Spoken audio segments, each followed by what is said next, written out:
Hello and good morning, everyone. It's great to be with all of you. We hope you enjoyed your evening and that you're ready to dig in because we have a really big day ahead of us.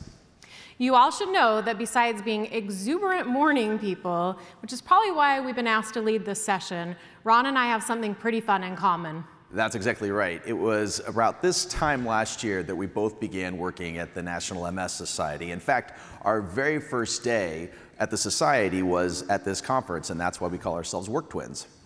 And what we are Work Twins, and I coined it, by the way. What a year it's been.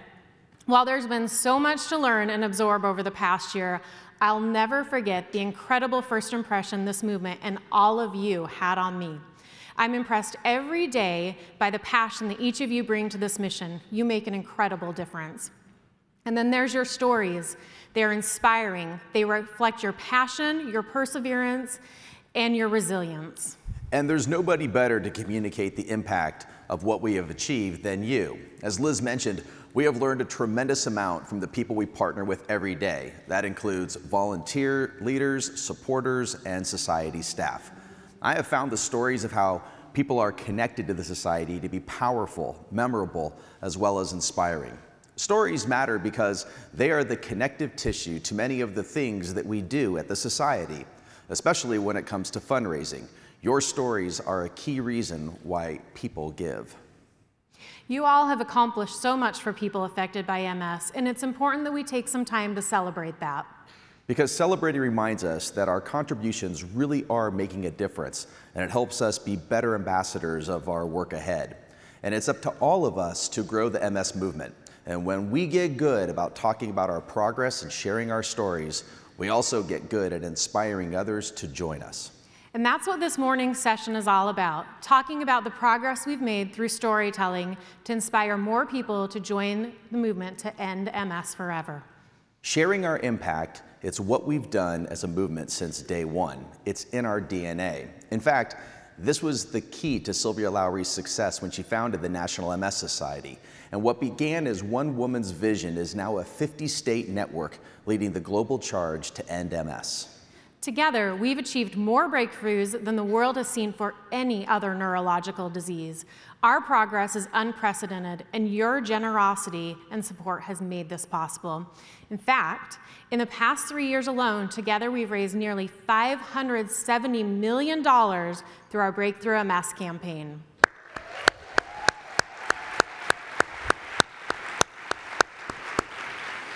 And we are continuing to use Breakthrough MS to rally the strength of our movement, our energy, our voices, our resources to reach our $1 billion goal by 2021. And as you heard from Cindy last night, all this progress has brought us to a profound new moment. Our first chapter marked the beginning of the MS movement when we funded the first significant research and began building our understanding of the disease, its progression, as well as its effects. Our second chapter changed the range of possibilities for people living with MS, with the first disease-modifying treatments making it possible to manage the disease and maintain more function. And now, the breakthroughs we've been working toward for nearly 75 years are literally within our reach. Breakthroughs that will go down in history as the ones that ended the disease forever. The next chapter in our story could be the last chapter for MS, and this chapter is ours to write.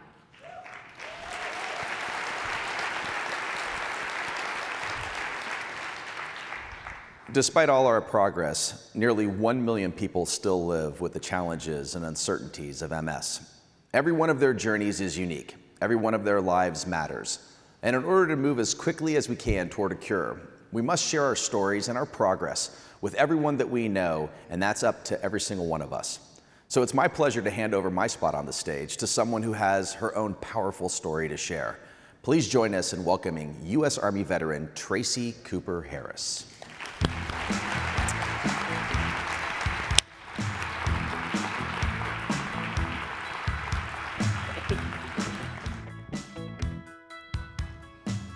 Well, thank you for joining us today. I know that people call you Trey. Do I have permission to call you that? Absolutely. Okay, absolutely. Perfect. We're best friends by now, yes. Right? Yes.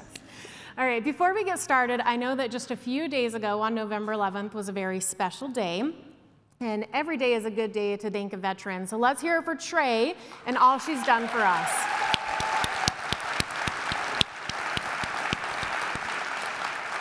Trey, I would love it if you would share your journey with MS with us. Absolutely. So I was diagnosed with MS in 2010. And as an undergraduate student, I had agreed to participate in a medical study unrelated to MS. But it was about a year when the head neurologist was doing quality control on the study and noticed some abnormalities in my scan. So they contacted my primary care doctor at the VA, who recommended that I get an MRI. And after being passed around to several doctors, I was finally diagnosed with MS, and I was just like, crap. I can imagine that's quite a way to find out as well. So tell me what was going through your mind at the time. Well, despite the fact that my mom had MS, it blindsided me because the only thing I knew about the disease was based on her experience, which was really tough. MS had been part of my life since I was about 8 years old, and it took my mom away from me, so it was really a scary time.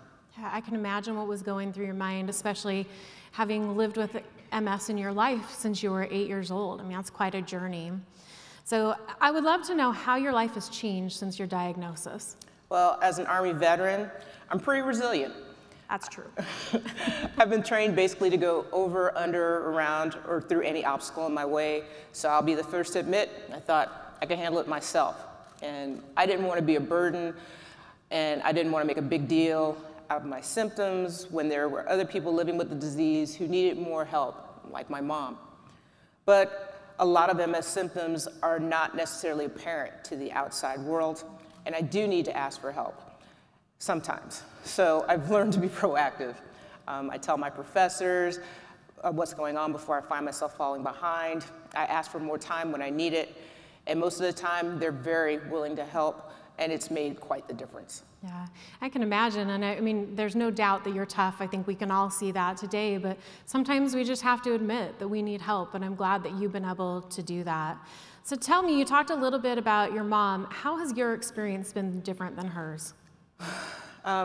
Over the course of the 3.5 years, my mom went from being this independent, soft-spoken, determined woman who struggled with minor things here and there to someone who was bedridden and limited in her daily activities. So she was already experiencing a ton of MS symptoms before she was diagnosed, and she probably had lived with it for years. So by the time a drug came out that could help her, that was available back in the 90s, the doctor believed that she had already progressed past the point of it being able to help her. But so far, my experience has been very different from that. And I was lucky to have been diagnosed early, before I had any real symptoms, and at a time when there were many more drugs available. So I was able to get on disease-modifying therapy immediately. I also tapped into society programs, helped raise awareness, and I'm here today. And being involved helps me feel more resilient and more optimistic for my future. Great. I love the progresses we've made over the years, and then it's helped you, and your story has changed, and it's different than your mom's, but I think we all know that there's more work to be done still. And I know we're going to see you in a really great New Society video later today. I'm looking forward to that. I, of course, want to thank you for being an ambassador for the movement, and I do believe there's one pretty significant role that you have not mentioned yet. Can you tell us about that? Well, it's true. In fact, I love it so much that I got a tattoo of it. I love that. I absolutely love that. I mean, who doesn't love Muckfest? Come on. And when I participate in Muckfest, I get to share my story and my mom's story. But I don't feel like I'm doing it for myself. I feel like I'm asking for help for other people who might not be able to ask for it for themselves. And by fundraising, I'm bringing attention to the disease where people are more aware. And when people are more aware, they're more motivated to donate, to become an activist, and ultimately more motivated to actually find a cure. Absolutely, and I know as a fundraiser, and we have many in this audience today, you really have to keep people motivated to continue to support your efforts. So I'm sure we all really want to know any tips that you might have and how you gain new supporters. That's a real challenge that many fundraisers can face, and that's why I'm hearing the laughter across the room. And that's why when I share my story each year, I remind people that, hey, the reason I am doing well is because of the progress we've made. I also remind people that MS is unpredictable, and in many cases, it is invisible. So while it appears I'm doing well, there are symptoms I continue to grapple with, and the fear of where the disease could turn next is always there. I think it can also be really effective to connect your story to the larger impact the society is making for everyone affected by the disease. Great. Well, I'm glad you mentioned that idea of connecting the story to the bigger picture, because that's definitely something that we get asked out about a lot. And not only from fundraisers, but really from anyone looking to inspire more people to get involved and to take action. So the Society responded to this by creating what we've called an impact toolkit, which you all have at your tables right now. And here's what you're going to find in the toolkit. You'll find an Impact at a Glance one-sheeter that highlights the movement's most impressive accomplishments. You'll find giving levels that help donors understand the tangible impact their support could have, and a resource that helps you tackle some of those tricky questions that might help you build your own powerful case for support. So Trey, I know we shared this with you very recently, and I'd love to hear your thoughts. You know, I was actually thrilled to get a special sneak peek at this new resource before the conference, and I have to say, I am so psyched to be able to begin using it.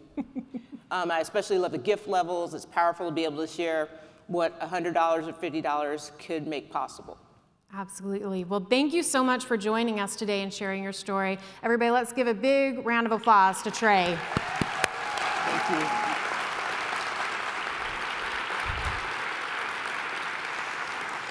Well, now it's your turn to think about how you can use your story along with our new Impact Toolkit to talk about the progress that we've made in the MS movement. So you're going to grab your worksheet from a stack at the table, and each table has a facilitator. So facilitators, do me a favor and raise your hands up in the air, like you just don't care, but you do care. We're going to plan on coming back together in 15 minutes, and I would like to hear from some of you.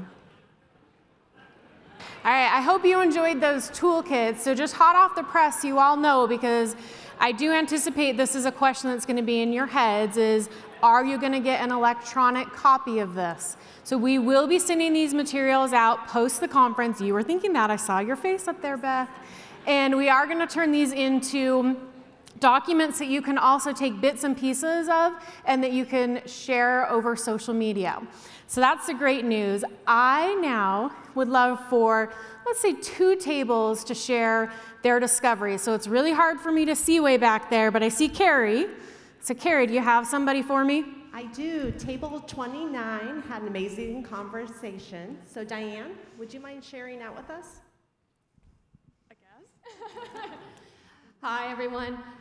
So we had lots of awesome conversation going on back here because we have our fellows, we have our society, staff members, everybody's been talking. And a couple of things that we kind of took away from this was we need to give the right information in the right format. So we were just specifically talking about how do you condense down all of the information that's on the posters out there to something that's easy to share, easy to understand, and illustrates where our donations are going to. What are the results? We really love the new information as far as where money goes because we get that question a lot. There's 3 of us back here that live with MS, and we do a lot of speaking and we do a lot of fundraising. So being able to say, 500 goes to this or whatever. So out of this breakout session, I think we really have some good ideas about how we can generate meaningful, impactful content that's relevant and up to date at the same time. Great. Thank you, Diane. It's not easy to go first, so yes. Round of applause. I know we had a lot of robust conversations, but I believe, Elsa, you've got the mic now. Hi, my name is Meredith Polk. I founded Miles of Scarves, so a group of my friends and I knit scarves and sell them to raise money. And we were talking about how the different levels translate into how that tangibly helps somebody. So when I'm fundraising, I'm a college student, so a lot of my friends don't have necessarily a ton of money to give away, so I think it helps to be able to say, like, one scarf translate to purchasing a learning license for 2 MS support group leaders, so having that kind of clear translation between even a small bit of money and something that actually makes a difference.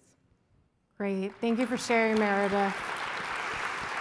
And I actually believe we're going to get the opportunity to hear from you and your story a little bit later today, so we're looking forward to that.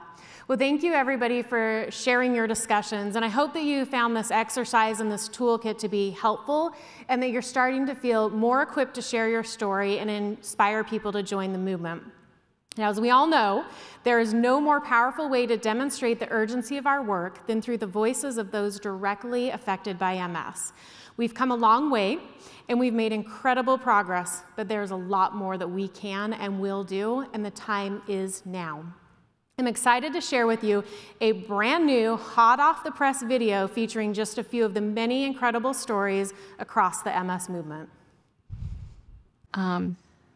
My name is Emily, and I live with MS.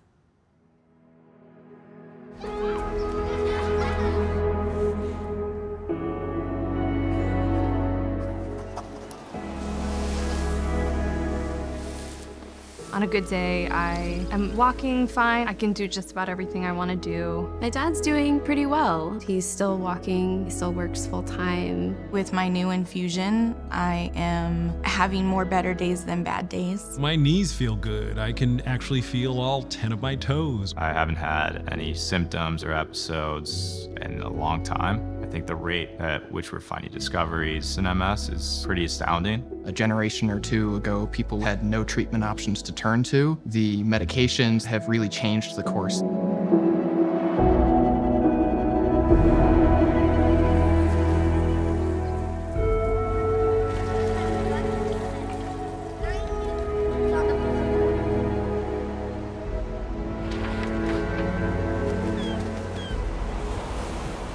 When Jean was diagnosed, she had been an avid cyclist, biking 40 miles every single morning. People call me Dash. That's my nickname, because how I move rather quickly.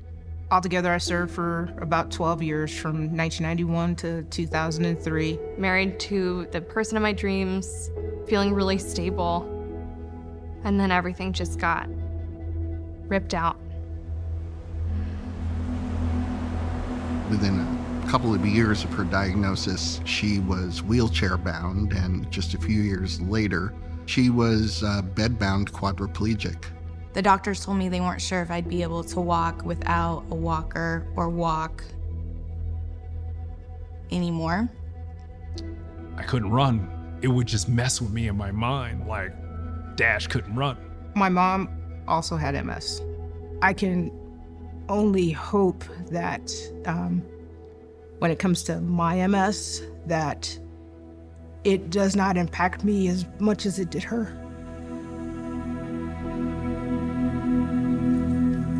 You cry because you mourn your former self. I'm thinking about my body holding up every day for the rest of my life. And that sucks. That really sucks.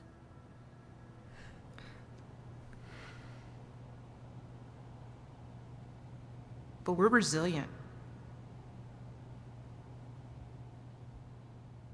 We always have been. All these drugs that we have to slow down the progression of the disease is great, but what I would like to see in my lifetime is an actual cure. We've really come a far way in such a short amount of time. If we continue doing what we're doing, raising more money, supporting more research, we will find a cure. Talk to us, reach out to us, listen, because the only way we can find a cure is with help from everybody. We have to go on offense. We have to change the course of this. And I don't think that's a lot to ask. There's a lot more that we can do.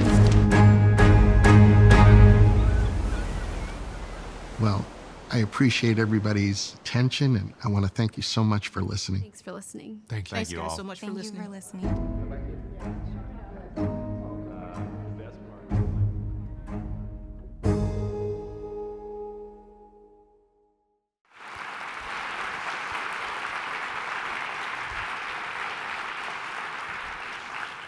Wow, I'm almost at a loss for words right now. I've seen this video a couple times, and every time I see it, it inspires me so much more and more. And it's so powerful, the storytelling and the people connected to this disease and everything that we're doing in this movement. As leaders in this movement, and I mean all of us, because you are all leaders in this movement, the urgency of our work is clear. The time is now. And helping others see why this matters is when the hard work truly begins.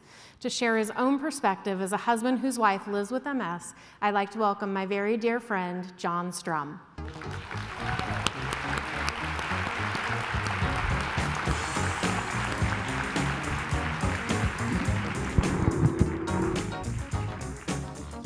It's always good to see you. Likewise. Thank you so much for joining us this morning, Jon. Well, thank you for having me, Liz. It's great to be here. Great. Well, as we saw from the video, MS has significantly impacted your family's life, and I know it was important to you to share today how Jean's doing. Jean is doing as well as Jean can be doing today. She's got some real challenges that she's facing, but she is the toughest person I know, so she's going to handle those. Well, and she has an amazing husband to help her through this journey. So tell me how Jean's experience motivated your involvement in the MS movement. Well, because of Jean, I do whatever I can, whether that's leading a support group, volunteering, speaking with legislators, or serving on the scientific steering committee of the International Progressive MS Alliance. One thing I'm especially proud of is my podcast, Real Talk MS. Yes, as you should be. Well, every week I have the privilege of reaching thousands of people in more than 61 countries around the world, giving them news, updates, interviews with people who are real difference makers in the MS movement, people who are doing groundbreaking research, amazing fundraisers, and MS warriors. So it's my privilege to be able to do that. At the end of the day, I'm trying to take action to improve the lives of people living with MS in whatever way I can. Jean needs to know that in the future, other families aren't going to go through what we've gone through, and that's why I'm all in. Well, I love that you're all in, and we appreciate it. And I do have to tell you a funny little sidebar story. So yesterday when Cindy announced the Real MS podcast and asked everybody to download it, people were doing it left and right. I know many of you were doing it out there. And somebody, as they were doing it, their voice came up, your voice came up, and it was just so soothing in the background to hear Jon Strum. It's always a good day. We appreciate everything that you do, and we're excited about this partnership. So tell me more about it. Well, I'm thrilled about the partnership between the MS Society and Real Talk MS. I mean, it is exciting to be able to connect more people to this content that my audience tells me is making a real difference in people's lives. I get emails and direct messages on social media from listeners all over the world asking questions, posing suggestions for topics, and that's something you're all invited to do. And we take those suggestions to heart, and I make sure I find the right experts and I get them on the podcast and we talk about those things. So the ability to extend our reach and introduce more people is exciting to me. Yeah, and you've done a great job of it, and I know that every time I listen to your podcast, I'm extremely inspired and compelled and feel more knowledgeable. So one last question for you, Jon. If someone asked you, why do you invest your time and talent into the National MS Society, what would you say? Well, I couldn't imagine a better partner in the fight against MS on every front. When you think about research, the MS Society's invested over $1 billion in MS research. They're the largest private funder of MS research in the world. When you think about services, personally, I think the MS Navigator program is unparalleled in excellence.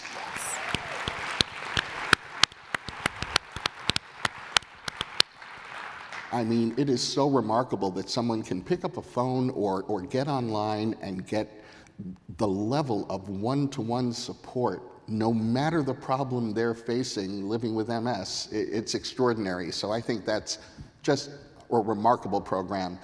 And then on the advocacy side, As an MS activist, I see the impact we have when we walk into a state or a federal legislator's office and talk to them about the issues that are directly impacting families who are affected by MS.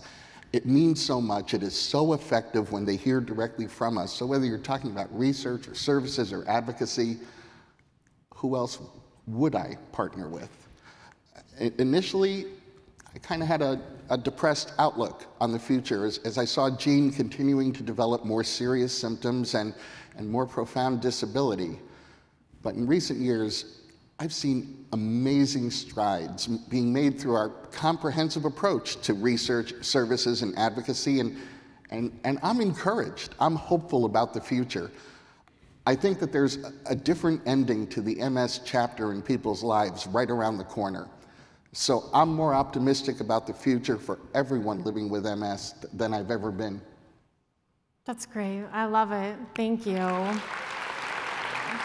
And I know when I speak for everybody here today that you continually inspire us. We're thankful for your leadership and for your time and talent. And let's hear it for Jon. Oh.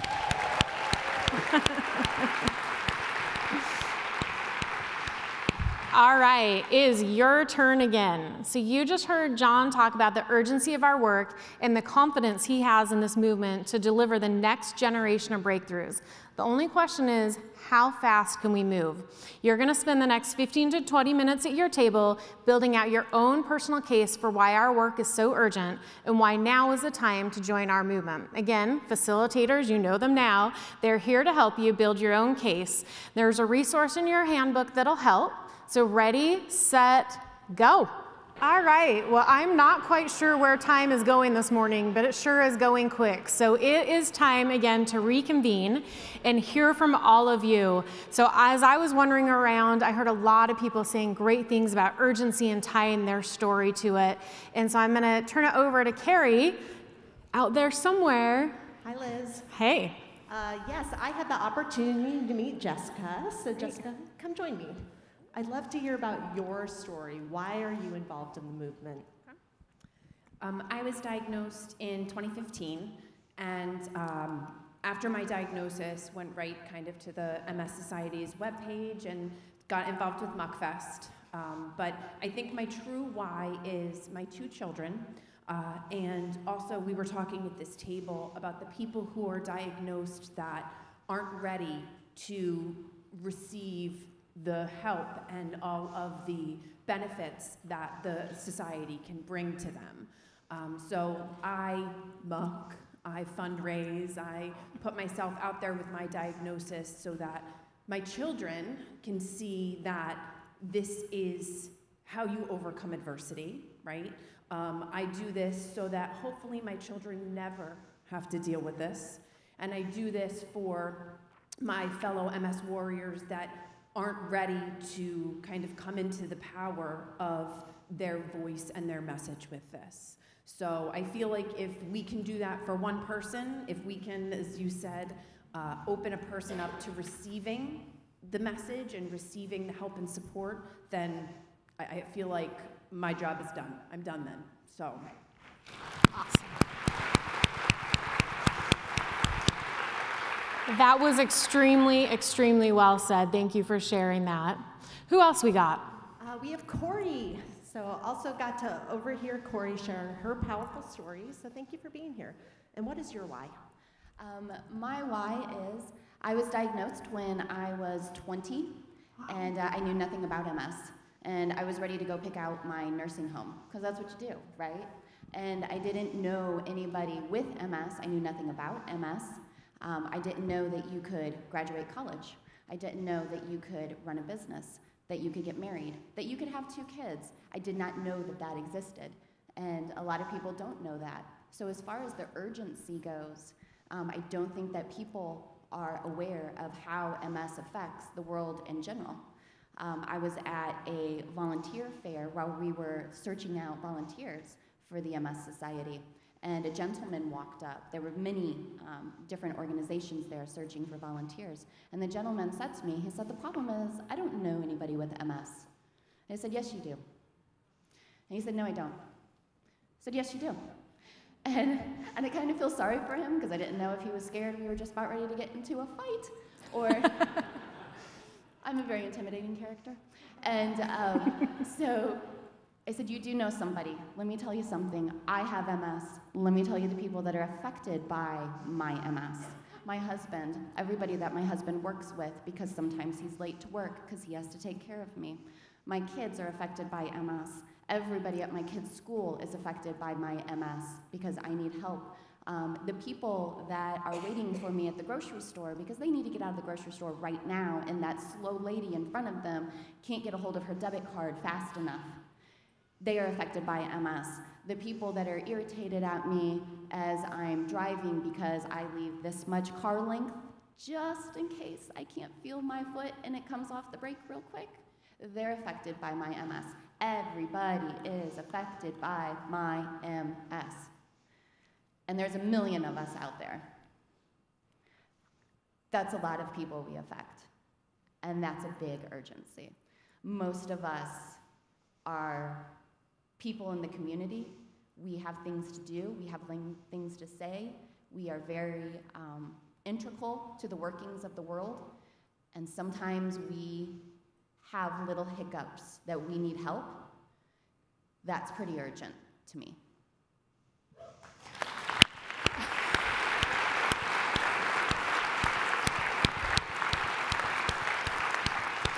I'm sorry, but those are tough acts to follow up here. Thank you for having the courage to share your stories, and that just demonstrates the power of storytelling and how important it is in this movement to bring people together.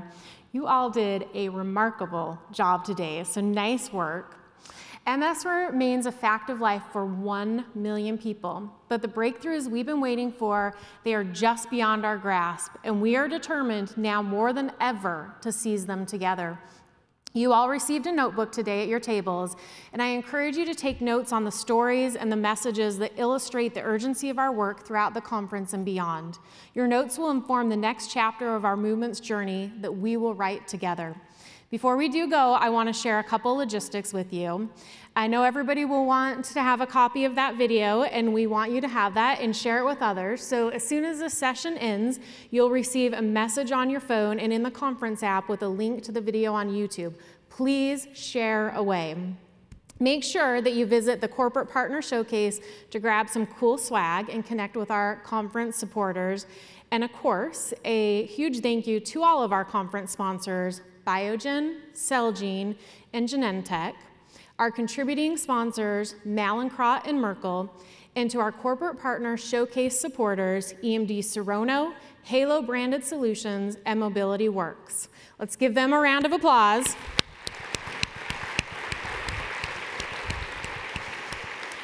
Thank you all for participating in this morning's session. You have motivated me to do my best every single day, and I thank you for all that you do for the society because you are the leaders and you are making the difference. So we'll see you back here at noon for some very well-deserved lunch. Thank you.